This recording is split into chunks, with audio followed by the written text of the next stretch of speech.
चंद्रपुर गाँ नाटी जेतिकी सुंदर गाँर परिवेश सेतिकी शांत किंतु केउठी ना केउठी एक अजना भय आतंकित।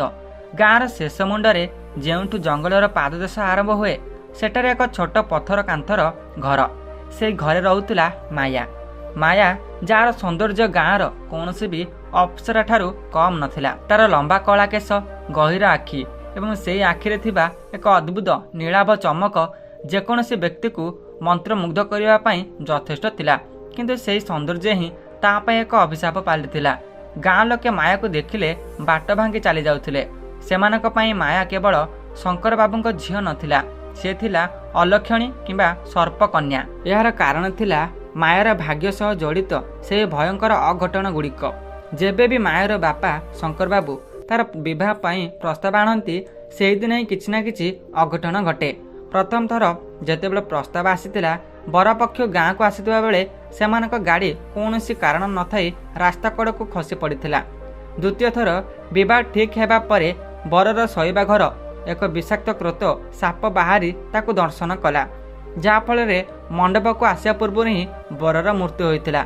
एमती 3-4 थर हेबा परे गाँ रे एक दृढ़ विश्वास सृष्टि हैला जे माया सह जी भी विवाह करने को चाहिए जमराज तार द्वार आगे अपेक्षा करिथिबो। माया निज कोठरीर झरका पाखरे बसी आकाश को चाहि रही। से भावुला मोर कौन दोष, कहीं मो जीवन में यही अंधकार। तार आखिर लुह धार धार हो बही जाउथिला, किंतु से लुह पोचिबाकू से गाँव में कई नथिले। शंकर बाबू दिनकू दिन भांगी पड़ुथिले। गाँ लोकों निंदा एवं झीर भविष्यत तांको सबुबले चिंतार रखुथिला। दिने राति जेतेबेले पूरा गाँ शोई पड़ुथिले, शंकर बाबू जंगल पाखरे थिबा एक पुराणा मंदिर निकटरे जने अघरे सन्यासी को भेटिथिले। से सन्यासी रूप में अत्यंत भयानक थिले। देहर भस्म, बेकर हाड़र माला एवं सबुठार आश्चर्यजनक थिला तांकर आखि, जेउथिरु मने होउतिला सते जेमिति निआर ज्वाला बाहरुछि। शंकर बाबू तांको पाद तले पड़ी कांदिबाकू लागिले। महाराज, मो झील को रक्षा करंतु। से निर्दोष किंतु अभिशाप ताकू बंचिबाकू देउ नै। सन्यासी खाली पादरे जळुथिबा निआ चारिपटे बुलिबाकू लागिले एवं कहिले, शंकर, तुमे जाहाकू झील बोली भाबुच से साधारण मानवी नुहे। से एक पूर्वजनर असमाप्त अभिशापर बोझ बोउछि। तार रक्तरे मनुष्यर स्वभाव अपेक्षा सर्पर प्रभाव अधिक। जदि तुमे ताको कौनसी साधारण मनीष सह विवाह कराओ तेबे सेही व्यक्तिर मृत्यु निश्चित। शंकर बाबू थरी उठिले। तेबे उपाय कौन प्रभु? सन्यासी गंभीर स्वर कहले, एकमात्र उपाय अछि। आगामी पूर्णिमा राति रे माया को कौनसी मनीष नुहे बरम कालसर्पर अधिकारी सहित विवाह करने को पड़िबो। यह एक अजब शर्त, किंतु यह ही तार जीवनर शेष सुजोग। जदि यही पूर्णिमा रे विवाह न हुए तेबे माया निज एक सर्पर परिणत होइजिबो एवं तुम वंश शेष होइजिबो। घर को फेरिबा परे शंकर बाबू सब कथा माया को कहले। माया स्तब्ध होइगला। बापा, साप सहित विवाह यह केमिति संभव? मु किए? मु काहेकि एमिति? तार प्रश्नर कौनसी उत्तर शंकर बाबूंक पाखरे नथिला, किंतु माया देखिला ता बापांक आखिरे असहायता। से बुझी पारिला जे जदि से एई शर्तरे राजी न हुए तेबे समाज ता बापांक जीवंत मारिदेव। लोकोंक निंदा एवं बापांक सम्मान पई माया निज भय को चापिदेला। से कहला, ठीक अछि बापा, जदि मो भाग्य एया लेखा अछि तेबे मु से कालसर्प सहित विवाह करने को प्रस्तुत। अंत पक्षे अन्य कौनसी निर्दोष मनुष्यर जीवंत जीवन नाही। धीरे धीरे पूर्णिमा पाखे आसिला, किंतु एही पूर्णिमा कौनसी शुभ संकेत आनि नथिला। गाँर परिवेश भारी होइथिला। कुकुर माने अकारण रे राति रे रड़ी कले। माया अनुभव कला जे तार शरीर रे किछि परिवर्तन हेउछि। तार चर्म ठंडा पड़ जाइछि एवं से अंधार रे सब किछि स्पष्ट देखि पारुछि। शंकर बाबूंक सेही सन्यासी निर्देश देइथिले जे विवाह कौनसी मंडपर नुहे बरम जंगल मध्य थिबा एक परित्यक्त प्रसाद रे हेब। से प्रसाद विषय अनेक कहानी सुनिबाको मिले। लोके कहती सेठारे जणे रहस्यमय जमीदार रुहंती, जीए केबे भी दिन आलुरे बाहर को आसंती नहीं। माया को लाल रंगर दुल्हन साजर सजागला, किंतु सेही साज सजार आनंद नथिला। थिला केवल एक अजना गंतव्य स्थल को जीवार आतंक। तार हाथ में मेहंदी लगा जाइथिला, किंतु सेही मेहंदीर रंग रक्त भली गाढ़ा देखा जाउथिला। राति द्वितीय पहर रे जेतेबेले चंद्र पूरा आकाशर चमकुला, शंकर बाबू माया को धरी से जंगल मध्य को चलिबाकू लागिले। जंगलर प्रतिटी गछ तले जेमिति सेमानकु चाहि हसुथिले। पवन रे एक अजब सुसुरी सुना जाउथिला। मायार पाद थरुथिला, किंतु से पछक फेरिबार बाट हराई सारिथिला। ଶେଷରେ ସେମାନେ ସେ ପ୍ରସାଦ ସମ୍ମୁଖରେ ପହଞ୍ଚିଲେ। ପ୍ରସାଦଟି ପୁରୁଣା ହେଲେ ମଧ୍ୟ ଅତ୍ୟନ୍ତ ଭବ୍ୟ ଥିଲା, କିନ୍ତୁ ସେଠାରେ କୌଣସି ଜୀବିତ ମଣିଷର ଚିହ୍ନ ବର୍ଣ୍ଣ ନଥିଲା। କେବଳ ଚାରିଆଡ଼େ ଶାନ୍ତି, ଏକ ଶ୍ମଶାନ ଭଳି ଶାନ୍ତି। ସେହି ମୁହୂର୍ତ୍ତରେ ଆକାଶରେ ଘଡ଼ଘଡ଼ି ମାରିଲା ଏବଂ ପ୍ରସାଦର ବିଶାଳକାୟ କବାଟ ଆପେ ଆପେ ଖୋଲିଗଲା। ଶଙ୍କର ବାବୁ ମାୟାର ହାତ ଛାଡ଼ିଦେଲେ। ସେ ଜାଣିଥିଲେ ଯେ ଏହାପରେ ସେ ମାୟାକୁ ଆଉ କେବେ ବି ଦେଖିପାରିବେ ନାହିଁ। ମାୟା ଏକାକୀ ସେହି ଅନ୍ଧାରର ପ୍ରସାଦ ଭିତରକୁ ପାଦ ବଢ଼ାଇଲେ। ତାର ଏହି ଯାତ୍ରା କେବଳ ଏକ ବିବାହ ନଥିଲା, ଏହା ଥିଲା ମୃତ୍ୟୁ ଏବଂ ରହସ୍ୟ ମଧ୍ୟରେ ଏକ ଅଜଣା ବୁଝାମଣା। ପ୍ରସାଦର ସେହି ବିଶାଳକାୟ କବାଟ ଭିତରକୁ ମାୟା ପାଦ ଦେବା ମାତ୍ରେ ଏକ ଶକ୍ତ ପବନର ଝଟକା ସହ କବାଟଟି ଜୋରରେ ବନ୍ଦ ହୋଇଗଲା। ବାହାରେ ରହିଯାଇଥିବା ଶଙ୍କର ବାବୁଙ୍କ କାନ୍ଦଣା ଆଉ ଶୁଣାଗଲା ନାହିଁ। ମାୟା ପଛକୁ ଚାହିଁଲା, କିନ୍ତୁ କବାଟରେ ସେହି ପଥର ଭଳି ଶକ୍ତ କୋଠରୀରୁ ବାହାରକୁ ଯିବାର କୌଣସି ରାସ୍ତା ନଥିଲା। ସେହି ଅନ୍ଧାର କୋଠରୀରେ ସେ ଏବେ ସମ୍ପୂର୍ଣ୍ଣ ଏକାକୀ। ପ୍ରସାଦ ଭିତରେ ଏକ ଅଜବ ପ୍ରକାରର ନୀଳ ଆଲୋକ ଜଳୁଥିଲା, ଯାହା କୌଣସି ଦୀପ ବା ବଲ୍ବର ନଥିଲା, ବରଂ ମନେ ହେଉଥିଲା କାନ୍ଥଗୁଡ଼ିକ ନିଜେ ସେହି ଆଲୋକ ବିକରଣ କରୁଛନ୍ତି। ବାତାବରଣରେ ଏକ ତୀବ୍ର ଗନ୍ଧ ଭରି ରହିଥିଲା, ଯାହା ଚନ୍ଦନ ଏବଂ କୌଣସି ଜନ୍ତୁର ଶରୀର ମିଶ୍ରିତ ଗନ୍ଧ ଭଳି ଲାଗୁଥିଲା। ମାୟା ଧୀରେ ଧୀରେ ପାଦ ପକାଇ ସେ ବିଶାଳ ହଲ୍ ମଝିକୁ ଗଲା। ମାୟା ଯେତେବେଳେ ଉପରକୁ ଚାହିଁଲା, ତାର ରକ୍ତ ଥଣ୍ଡା ପଡ଼ିଯାଇଥିଲା। ପ୍ରସାଦର ସେହି ଉଚ୍ଚା ଛାତ ଏବଂ କାନ୍ଥର ଖୋଦେଇ ହୋଇଥିବା କଳାକୃତି ଭିତରକୁ ଶହ ଶହ ଜୀବନ୍ତ ସାପ ଝୁଲୁଥିଲେ। କେଉଁଠି କଳାନାଗ ତ କେଉଁଠି ଚିତିସାପ। ସେମାନଙ୍କ ଆଖି ମାୟା ଉପରେ ନିବଦ୍ଧ ଥିଲା, କିନ୍ତୁ ଆଶ୍ଚର୍ଯ୍ୟର କଥା, ସେମାନେ କେହି ବି ଶବ୍ଦ କରୁନଥିଲେ କିମ୍ବା ଆକ୍ରମଣ କରିବାକୁ ଚେଷ୍ଟା କରୁନଥିଲେ। ସେମାନେ ସତେ ଯେମିତି ସେମାନଙ୍କର ନୂଆ ରାଣୀକୁ ସ୍ୱାଗତ କରୁଥିଲେ। ମାୟା ନିଜ କାନକୁ ବିଶ୍ୱାସ କରିପାରୁନଥିଲା, କାରଣ ସେହି ନୀରବତା ଭିତରେ ତାକୁ କାହାର ପାଦ ଶବ୍ଦ ଶୁଣାଗଲା। ଜଣେ ବୃଦ୍ଧ ବ୍ୟକ୍ତି, ଯିଏ ଦେଖିବାକୁ ଜଣେ ରାଜକୀୟ ଜମିଦାର ଭଳି ଥିଲେ, ଅନ୍ଧାର ଭିତରୁ ବାହାରି ଆସିଲେ। ତାଙ୍କ କେଶ ସମ୍ପୂର୍ଣ୍ଣ ଧଳା ଏବଂ ଚେହେରାରେ ଏକ ଗଭୀର ରହସ୍ୟ ଥିଲା। ସେ କହିଲେ, ସ୍ୱାଗତ ମାୟା, ମୁଁ ଜାଣିଥିଲି ତୁମେ ନିଶ୍ଚୟ ଆସିବ। ମୋ ପୁଅ ଅର୍ଜୁନ ତୁମକୁ ବାସ କୋଠରୀରେ ଅପେକ୍ଷା କରିଛି। ମନେ ରଖ, ସେ ସାଧାରଣ ନୁହେଁ, ତାକୁ ଘୃଣା କର ନାହିଁ। ବୃଦ୍ଧ ଜଣକ ଏକ ସିଡ଼ି ଆଡ଼କୁ ଇସାରା କରି ପୁଣି ଅନ୍ଧାରରେ ମିଳାଇଗଲେ। ମାୟା ଥରଥର ଗୋଡ଼ରେ ଉପରକୁ ମହଲକୁ ଗଲେ। ସେ କୋଠରୀଟି କବାଟ ସୁନା ଭଳି ଚମକୁଥିଲା। ସେ ଯେତେବେଳେ ଭିତରକୁ ପ୍ରବେଶ କଲା, ସେଠାରେ ଫୁଲର ସାଜସଜ୍ଜା ତ ଥିଲା, କିନ୍ତୁ ସେହି ଫୁଲଗୁଡ଼ିକ ସବୁ କଳା ରଙ୍ଗର ଥିଲା। ସେଜ ଉପରେ ଏକ ବିଶାଳକାୟ କୃଷ୍ଣ ସର୍ପ ଫଣା ଟେକି ବସିଥିଲା। ତାର ଶରୀରର କାତିଗୁଡ଼ିକ ହୀରା ଭଳି ଚମକୁଥିଲା ଏବଂ ତା ମୁଣ୍ଡ ଉପରେ ଏକ ଛୋଟ ମଣି ପରି କିଛି ଜଳୁଥିଲା। ମାୟା ଭୟରେ ଚିତ୍କାର କରିବାକୁ ଚାହିଁଲା, କିନ୍ତୁ ତାର ଶବ୍ଦ ଗଳାରେ ହିଁ ଅଟକିଗଲା। ସେହି ବିଶାଳ ସାପଟି ଧୀରେ ଧୀରେ ସେଜରୁ ଓହ୍ଲାଇ ମାୟା ଆଡ଼କୁ ଆସିଲା। ମାୟା ପଛକୁ ହଟି କାନ୍ଥରେ ଲାଗିଗଲା। ସାପଟି ତାର ଅତି ନିକଟକୁ ଆସି ନିଜ ଫଣାକୁ ମାୟାର ପାଦ ପାଖରେ ନୁଆଇଁ ଦେଲା। ମାୟା ଦେଖିଲା, ସେ ସାପର ଆଖିରେ କ୍ରୋଧ ନଥିଲା, ବରଂ ଥିଲା ଅକଥନୀୟ ଯନ୍ତ୍ରଣା ଏବଂ ଏକ ପ୍ରକାରର ଅନୁରୋଧ। ସେହି ରାତି ସାରା ମାୟା ଶୋଇପାରିଲା ନାହିଁ। ସେ ବିଶାଳ ସାପଟି କୋଠରୀର ଏକ କୋଣରେ ଶୋଇ ରହିଲା, ସତେ ଯେମିତି ସେ ମାୟାକୁ ସୁରକ୍ଷା ଦେଉଛି। ମାୟା ଅନୁଭବ କଲା ଯେ ସେ ସାପ ଭିତରେ ଜଣେ କେହି ମଣିଷ ବନ୍ଦୀ ହୋଇ ରହିଛି। ତା ପରଦିନ ସକାଳୁ ମାୟା ପ୍ରସାଦ ବୁଲିବାକୁ ଲାଗିଲା। ସେ ଦେଖିଲା, ସେ ପ୍ରସାଦର କୌଣସି ବି ଝରକାରେ କାଚ ନାହିଁ। ସବୁଠି ପଥରର ପରଦା ଲାଗିଛି, ଯେମିତି ସୂର୍ଯ୍ୟ କିରଣ ଭିତରକୁ ପଶିପାରିବ ନାହିଁ। ସେଠାରେ ଥିବା ବୃଦ୍ଧ ଜମିଦାର କେଉଁଠି ଗାୟବ ହୋଇଯାଇଥିଲା, କିନ୍ତୁ ମାୟାକୁ ଅନୁଭବ ହେଉଥିଲା ଯେ କେହି ଜଣେ ସବୁବେଳେ ତା ଉପରେ ନଜର ରଖିଛି।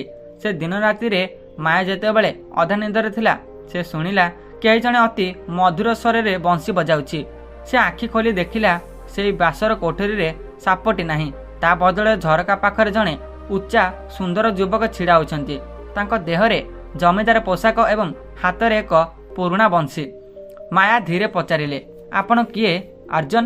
ଯୁବକ ଜଣକ ପଛକୁ ବୁଲିଗଲେ। ତାଙ୍କର ଚେହେରା ଏତେ ସୁନ୍ଦର ଥିଲା ଯେ ମାୟା କିଛି ସମୟ ପାଇଁ ନିଜର ଭୟ ଭୁଲିଗଲା। କିନ୍ତୁ ଯେତେବେଳେ ସେ ତାଙ୍କ ଆଖିକୁ ଚାହିଁଲା, ସେ ସେହି ନୀଳାଭ ଚମକ ଦେଖିବାକୁ ପାଇଲା, ଯାହା ସେହି ସାପର ଆଖିରେ ଥିଲା।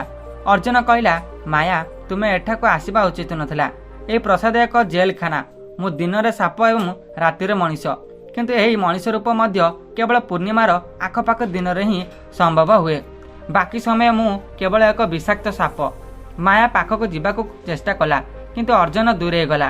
ସେ କହିଲା, ମୋ ପାଖକୁ ଆସ ନାହିଁ, ମୋର ଶରୀର ଏବେ ବି ବିଷ ଅଛି। ମୋ ବାପା ଜଣେ ପାଗଳ ବୈଜ୍ଞାନିକ ଥିଲେ। ସେ ମଣିଷକୁ ଅମର କରିବା ପାଇଁ ସର୍ପ ବିଷରୁ ଏକ ମହୌଷଧି ତିଆରି କରୁଥିଲେ। ସେ ସେହି ଔଷଧର ପ୍ରୟୋଗ ମୋ ଉପରେ କରିଦେଲେ। ମୁଁ ଅମର ତ ହୋଇଗଲି, କିନ୍ତୁ ମୋର ମାନବୀୟ ସ୍ଥିତି ହରାଇ ବସିଲି। ମାୟା ଆଶ୍ଚର୍ଯ୍ୟ ହୋଇ ଶୁଣୁଥିଲା। ସେ ପଚାରିଲା, ତେବେ ସେହି ସନ୍ନ୍ୟାସୀ କିଏ? ସେ କାହିଁକି ମୋତେ ଏଠାକୁ ପଠାଇଲେ? ଅର୍ଜୁନର ମୁହଁ ରାଗରେ ଲାଲ ପଡ଼ିଗଲା। ସେ ସନ୍ନ୍ୟାସୀ ହେଉଛନ୍ତି ମୋ ବାପାଙ୍କର ଶିଷ୍ୟ। ସିଏ ହିଁ ଏହିସବୁ ଖେଳ ଖେଳୁଛନ୍ତି। ସେ ଚାହୁଁଛନ୍ତି ତୁମ ସହିତ ମୋର ବିବାହ କରାଇ ଆମର ଦୁଇ ଜଣଙ୍କର ଏକ ସମ୍ମିଳିତ ଶକ୍ତି ସୃଷ୍ଟି କରିବାକୁ, ଯାହାଦ୍ୱାରା ସେ ପୃଥିବୀର ସବୁଠାରୁ ଶକ୍ତିଶାଳୀ ତାନ୍ତ୍ରିକ ହୋଇପାରିବେ। ଏତିକି କହି ଅର୍ଜୁନ ହଠାତ୍ ଯନ୍ତ୍ରଣାରେ ଚିତ୍କାର କରି ଉଠିଲା।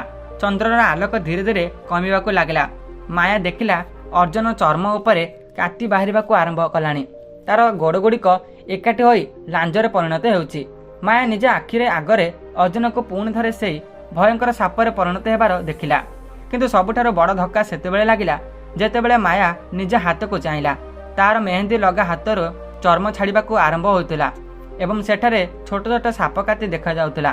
ସେ ବୁଝିପାରିଥିଲା ଯେ ସେ ସନ୍ନ୍ୟାସୀ ମାୟାକୁ ବଞ୍ଚାଇବା ପାଇଁ ନୁହେଁ, ବରଂ ତାକୁ ମଧ୍ୟ ଏକ ସର୍ପକନ୍ୟାରେ ପରିଣତ କରିବା ପାଇଁ ଏଠାକୁ ପଠାଇଛନ୍ତି। ଅର୍ଜୁନ ପୁଣି ଥରେ ସାପରେ ପରିଣତ ହୋଇସାରିଥିଲା।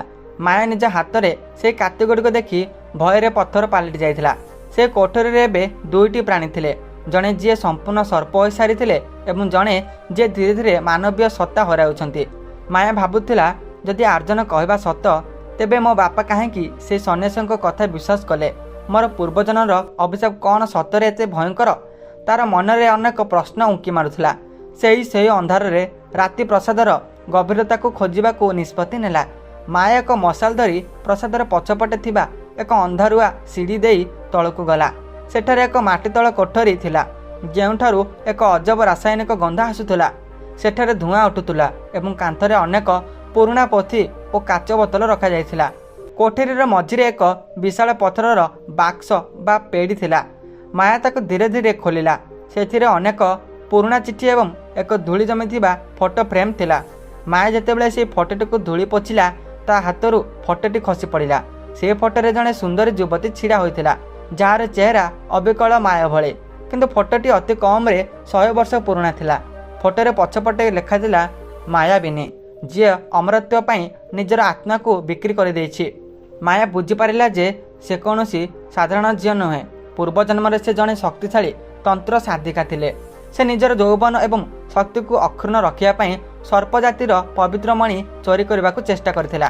ସେହି ପ୍ରୟାସରେ ସେ ଅର୍ଜୁନଙ୍କ ପୂର୍ବପୁରୁଷଙ୍କ ହତ୍ୟା କରିଥିଲା। ହଠାତ୍ ପଛରୁ ଏକ ଗମ୍ଭୀର ହସ ଶୁଣାଗଲା। ମାୟା ବୁଲି ପଡ଼ି ଦେଖିଲା, ସେଠାରେ ଅର୍ଜୁନ ମଣିଷ ରୂପରେ ଛିଡ଼ା ହୋଇଛି। କିନ୍ତୁ ଏଥର ତାର ଚେହେରାରେ ସହାନୁଭୂତି ନଥିଲା, ଥିଲା ଏକ କ୍ରୂର ବିଜୟର ହସ। ଅର୍ଜୁନ କହିଲା, ଚିହ୍ନିପାରୁଛ ମାୟା, ଏହା ତୁମର ଅସଲ ରୂପ। ତୁମେ ଭାବୁଥିଲ ମୁଁ ତୁମକୁ ପ୍ରେମ କରେ। ନା, ମୁଁ ତୁମକୁ ଏଠାକୁ ପ୍ରତିଶୋଧ ନେବାକୁ ଆଣିଛି। ତୁମେ ଯେଉଁ ସର୍ପ ପରିବାରକୁ ଧ୍ୱଂସ କରିଥିଲ, ମୁଁ ସେହି ପରିବାରର ଶେଷ ରକ୍ତ। ତୁମକୁ ଏହି ପୂର୍ଣ୍ଣିମାରେ ଏକ ଅଭିଶପ୍ତ ସର୍ପରେ ପରିଣତ କରି ମୁଁ ତୁମକୁ ସବୁଦିନ ପାଇଁ ଏ ମାଟି ତଳେ ବନ୍ଦୀ କରି ରଖିବି। ମାୟା ଭୟରେ ପଛକୁ ହଟୁଥିବା ବେଳେ ତାର ନଜର ଅର୍ଜୁନର ପାଦ ତଳକୁ ଗଲା। ମାୟାର ନିଜର ଛାଇ ତଳେ ପଡ଼ୁଥିବା, କିନ୍ତୁ ଅର୍ଜୁନର କୌଣସି ଛାଇ ନଥିଲା। ସେଠାରେ ଜଳୁଥିବା ମଶାଲ ଆଲୋକର ଅର୍ଜୁନର ଦେହ ଦେଇ ପାର ହୋଇଯାଉଥିଲା। ମାୟା ଚିତ୍କାର କରି କହିଲା, ତୁମେ ମଣିଷ ନୁହେଁ, ତୁମେ ଏକ ଅତୃପ୍ତ ଆତ୍ମା। ଅର୍ଜୁନ ବହୁତ ପୂର୍ବରୁ ମରିସାରିଛି। ଅର୍ଜୁନ ହଠାହାସ୍ୟ କରି କହିଲା, ଚାବାସ, ତୁମେ ଠିକ୍ ଧରିଛ। ମୋ ବାପାଙ୍କ ପରୀକ୍ଷା ବିଫଳ ହୋଇଥିଲା। ସେ ବିଷ ମୋତେ ଅମର କରିବା ବଦଳରେ ଜୀବନ୍ତ ମାରିଦେଲା। ମୁଁ ଏବେ ମଣିଷ ନା ସାପ? ମୁଁ କେବଳ ଏକ ପ୍ରତିଶୋଧର ନିଆଁ। ଯେପର୍ଯ୍ୟନ୍ତ ତୁମେ ସମ୍ପୂର୍ଣ୍ଣ ସାପରେ ପରିଣତ ନ ହୋଇଛ, ସେ ପର୍ଯ୍ୟନ୍ତ ମୋର ଆତ୍ମା ଶାନ୍ତି ପାଇବ ନାହିଁ। ମାୟା ଅନୁଭବ କଲା ତାର ଗୋଡ଼ ଦୁଇଟି ଅସାଡ଼ ହୋଇସାରିଛି। ତାର ଶରୀର ଭିତରେ ରକ୍ତର ସ୍ପନ୍ଦନ ଧୀରେ ଧୀରେ ବନ୍ଦ ହୋଇଛି। ସେ ଦେଖିଲା ତାର ଚର୍ମ ଏବେ ସମ୍ପୂର୍ଣ୍ଣ ରୂପେ କଳା କାତିରେ ଘୋଡ଼ାଇ ହୋଇଯାଇଛି। କିନ୍ତୁ ସେ ହାର ମାନିବାକୁ ପ୍ରସ୍ତୁତ ନଥିଲା।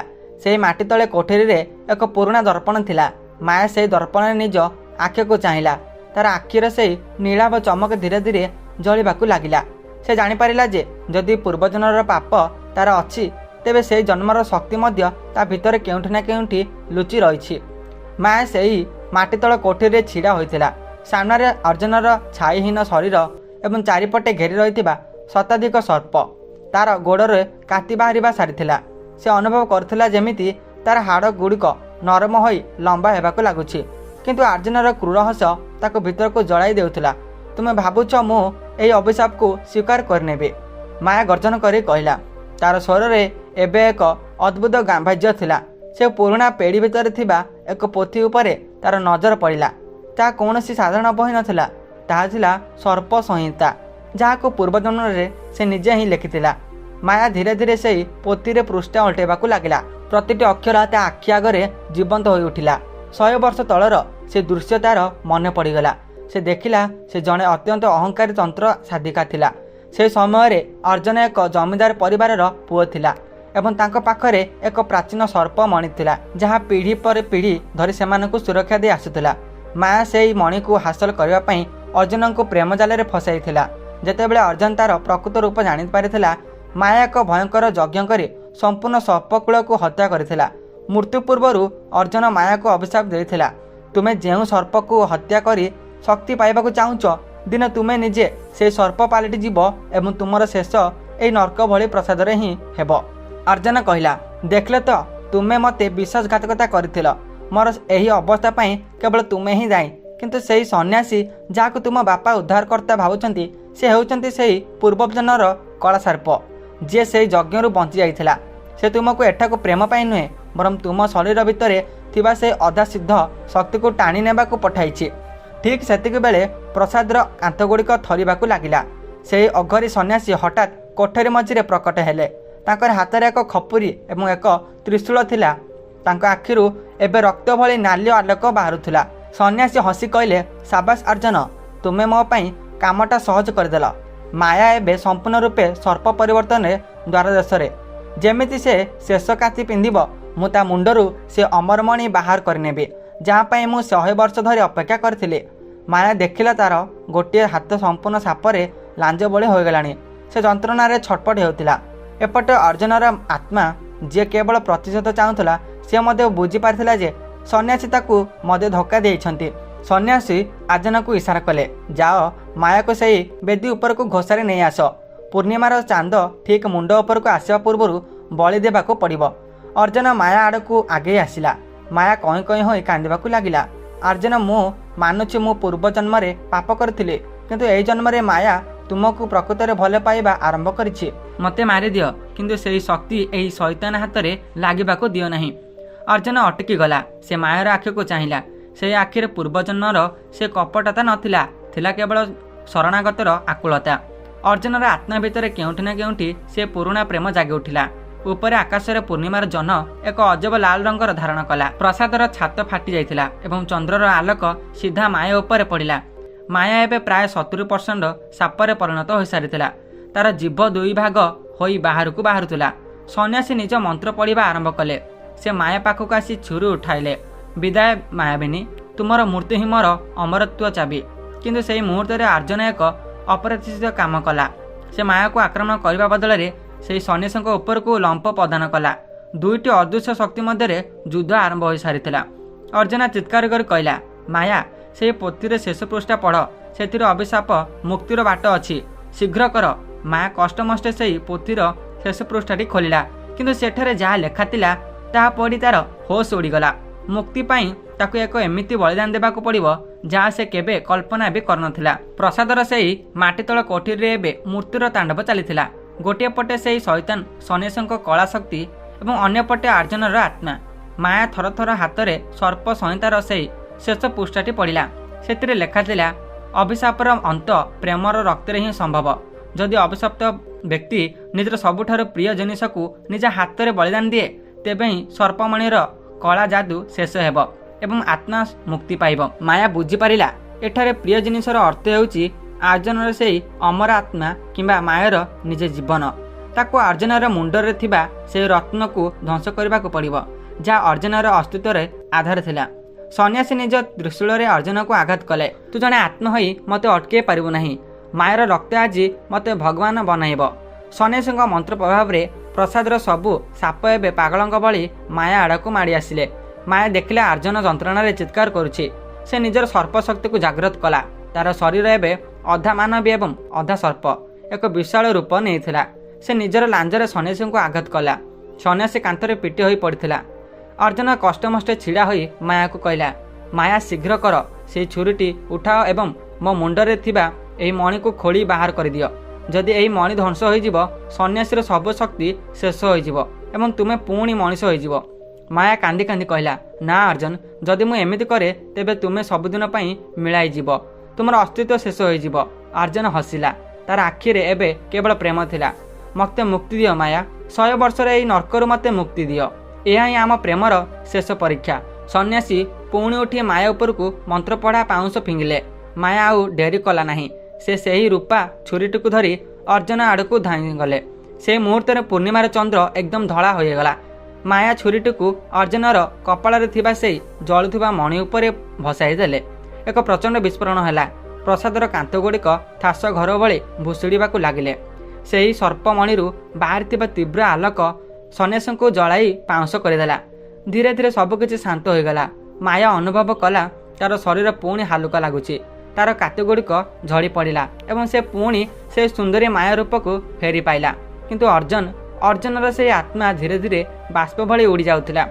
ଅର୍ଜୁନର ଶେଷ ସ୍ୱର ଶୁଣାଗଲା, ମାୟା, ଆମେ ଆଉ ଏକ ଦୁନିଆରେ ଭେଟିବା ଯେଉଁଠି କୌଣସି ଅଭିଶାପ ନଥିବ।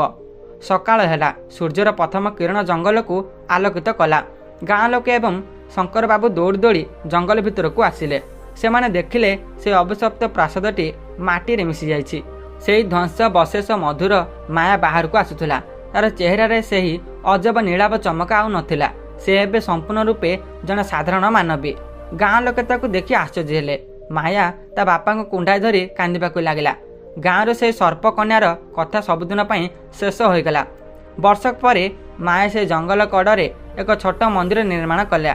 ସେଠାରେ ସେ ପ୍ରତି ପୂର୍ଣ୍ଣିମାରେ ଏକ ଦୀପ ଜାଳେ। ଲୋକେ କୁହନ୍ତି ଆଜି ବି ସେ ପୂର୍ଣ୍ଣିମା ରାତିରେ ଜଣେ ସୁନ୍ଦର ଯୁବକର ଛାୟା ମାୟା ପାଖରେ ବସିଥିବାର ଦେଖାଯାଏ। ସେମାନଙ୍କ ପ୍ରେମ କାହାଣୀ ସେହି ଅଭିଷିପ୍ତ ପ୍ରସାଦରେ ଭଙ୍ଗା ପଥର ଭିତରେ ସବୁଦିନ ପାଇଁ ଅମର ହୋଇ ରହିଗଲା।